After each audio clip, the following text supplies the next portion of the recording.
எனக்கு தெரிஞ்சு நான் பார்த்த வரைக்கும் பொறுமையின் சின்னம் அப்படின்னு சொன்னோம்னா அது சரவணன் சார் முக்கியமான ஆளாக சொல்லணும்.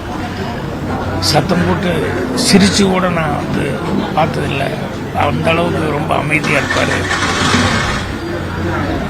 கோயிலுக்கு போய் சாமி கும்பிட்ற அளவுக்கு பவித்திரமாக சினிமா தொழிலில் வந்தவர், ரொம்ப நேசிச்சு வந்தவர்.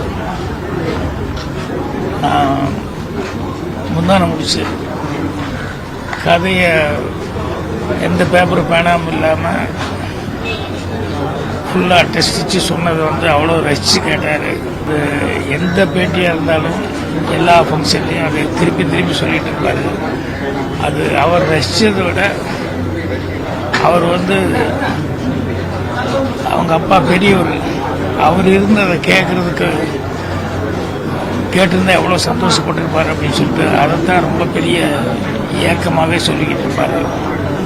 ஸோ என்னுடைய பர்சனல் லைஃப்பில் நிறைய சுக துக்கங்கள் எல்லாத்துலேயுமே அவர் தோள் கொடுத்து நின்று இருக்கார்.